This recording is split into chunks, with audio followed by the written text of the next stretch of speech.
Alors, pour les incertitudes à la calculatrice, donc sur les Texas, on appuie sur Stat, modifier, donc touche 1. Soit vous appuyez sur 1, soit vous appuyez sur Entrée. Si j'appuie sur 1, je rentre dans les listes. Soit vous effacez L1 et L2, soit vous rentrez sur L3. Je vais rentrer sur L3. Donc 6.24. Bon, ça après, vous savez rentrer des données. Vous faites surtout très attention. Il vaut mieux se relire 2 fois que avoir fait tous les calculs et se rendre compte à la fin qu'il y a une erreur.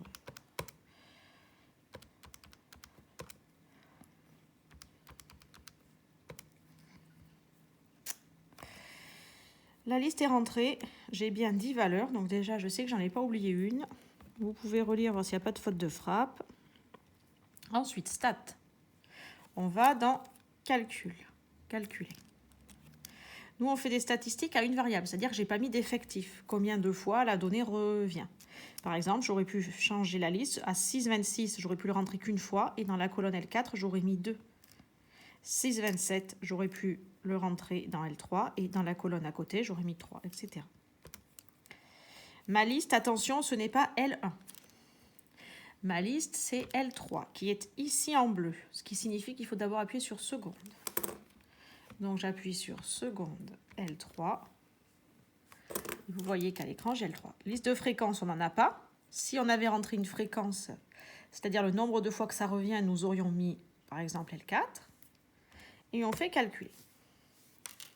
Toutes les données s'affichent. Donc la moyenne, c'est 6,258. L'écart type expérimental, sigma n-1, il s'appelle S de X sur les Texas. Ça, vous devez le savoir, c'est votre job, de savoir que l'écart type expérimental, il s'appelle sigma n-1 ou S de X. Donc, il vaut 0, 0, 1, 5, 4, 9. Maintenant, vous savez que pour l'incertitude sur la vitesse, il faut prendre l'écart type expérimental et le diviser par la racine du nombre de mesures. Donc, il faut que je reporte S de X et que je divise par racine de 10. À ce niveau-là, vous ne tronquez pas, vous n'arrondissez pas. Donc, il y a une façon de retrouver SX. Je vous la montre. Alors, soit vous copiez à la main et vous reportez, sinon vous quittez. Vous allez dans la touche variable. Ce sont les variables qui sont en mémoire dans la calculette. Nous voulons rappeler une variable statistique. Donc, on appuie sur la touche 5. Là, j'ai toutes les variables statistiques que j'ai calculées. Donc, j'appelle la numéro 3 S de X. OK. Elle apparaît ici. En réalité, elle est dans la mémoire de la calculatrice. Il me reste à diviser par racine de 10. Je trouve ainsi l'incertitude qui vaut 0, 0, 4, 8, 9, 8, etc. Donc, c'est là que vous faites à nouveau votre job. Vous savez qu'une incertitude, ça s'arrondit avec un seul CS et majoré.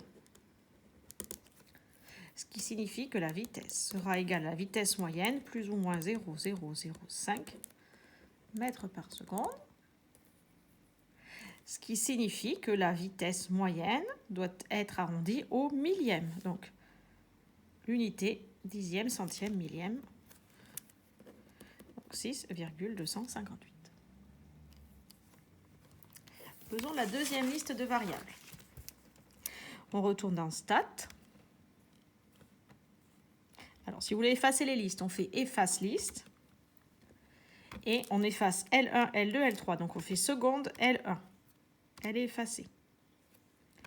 Efface liste, donc on revient dans Stat. Efface liste, donc seconde L2. Vous pouvez en effacer plusieurs à la suite. Pour ceci, il faut mettre la virgule. Virgule, seconde L3. J'appuie sur Entrée. C'est fait. Je retourne dans les stats. J'ai effectivement toutes les listes effacées. Donc, vous rentrez calmement à nouveau en faisant attention.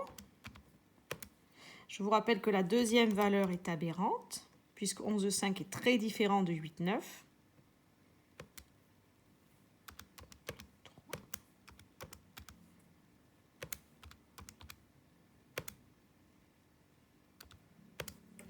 Donc, sans compter la valeur aberrante, j'ai bien 7 valeurs. Donc, je vais à nouveau dans Stats, calculer une variable. Attention, cette fois-ci, j'ai rentré en L1, donc seconde L1. Je n'ai pas de liste de fréquence et je fais calculer.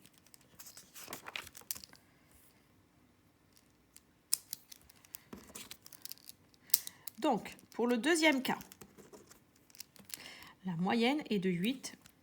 Le volume équivalent moyen est de 8,071428, etc. L'écart type expérimental sigma de x n-1 ou s de x, c'est 0,1799. Il est là.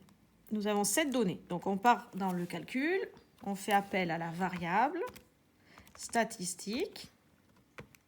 Je rappelle s de x. Et cette fois-ci, je divise par racine de 7 valeurs. Et j'obtiens U du volume équivalent qui est égal à 0,068. Hop. Là, je refais mon job d'élève. Majoré avec un seul CS, dixième centième. Donc finalement, le volume équivalent, je dois le présenter au centième. Donc 8,07 plus ou moins 0,07. Et je n'oublie pas l'unité millilitres.